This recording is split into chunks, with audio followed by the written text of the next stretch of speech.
So if you can't beat them, copy them. A left-wing media outlet founded by Bernie Sanders' advisors is trying to take a page out of Turning Point USA's playbook. The goal is to win over American college students with a progressive project called More Perfect University. Here's Bernie Sanders on his plan.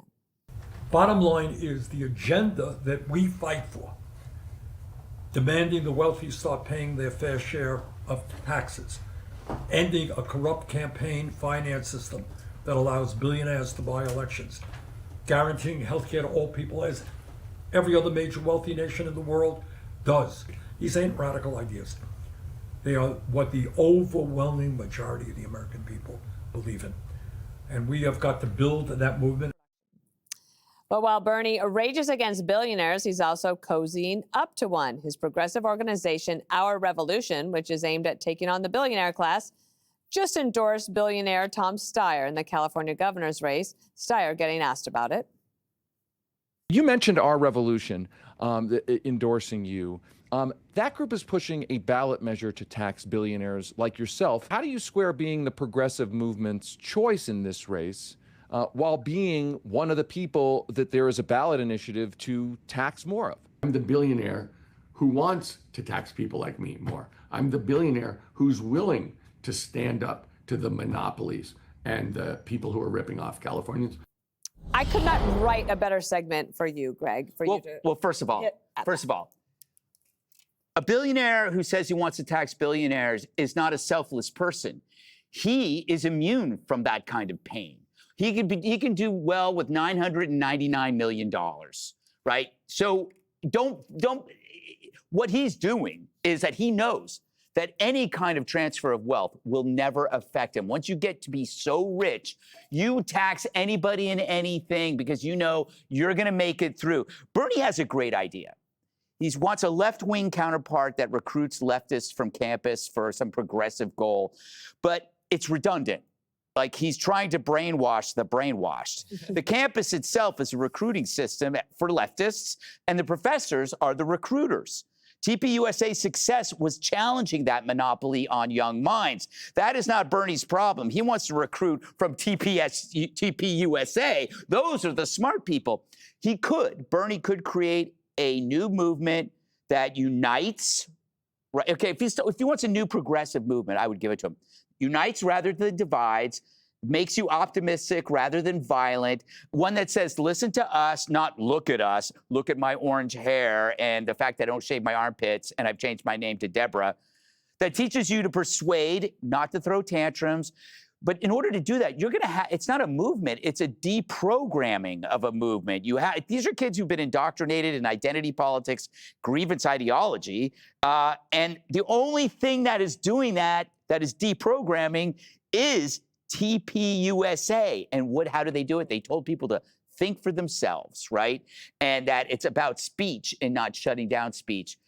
And progressives cannot do that until they disown what they are right now. It reminds me, Jesse, of how many people on the left have tried to recreate media programs like The Five, for example, or others. And it keeps happening because they think it's just the mechanism rather than the message.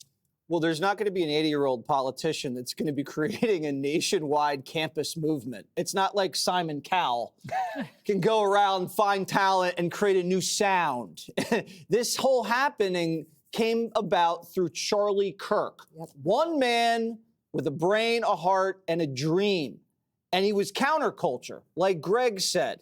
He was whip smart, he debated, and it wasn't what everybody else was doing. That's what made it cool and fresh. You go on a campus, everybody's a progressive. There's nothing new to it. You're programmed, you say everything that everybody wants you to say, and you're not fun. And you're not funny. So listen, if you guys want to do it, I'm not saying don't do it. I'm just saying grow a pair. Don't be violent, but, fight the power. And you know what? Greg's also right. I want higher wages, too. I want lower health care costs. I want lower college tuition so they can build a bridge with the right and get the corruption out of the system that's hosing the working class. But you're not going to get it by punishing successful people with punitive taxation that sends them out of here. That's never going to cook. And also, Piers, it's like I was saying yesterday, if they were able to pass more taxes on the rich, that in itself is the accomplishment. I don't know what else they're trying to accomplish, but to be able to say, we tax them more. Well, also, by the way, if you're a billionaire and you want to pay more tax, why don't you just give more of your money away? Right. It's not difficult. You don't have to be told by government to donate to the Trump account. Pay more tax. Exactly. So there's a sort of riddle with hypocrisy, the whole thing. Look, I think that the Charlie Kirk thing's really interesting to me because Charlie Kirk's whole shtick was prove me wrong. He would go into the Lion's Den in these progressive campuses and sit there with a huge line of people, all coming with their very progressive mindsets, and he would just argue in a very civilized, respectful manner with these people and try and have a debate. But what was almost uniform about it was how intransigent so many of them were, how utterly convinced they were that they were right and he must be wrong and he must be a fascist and he must be this, that, and the other.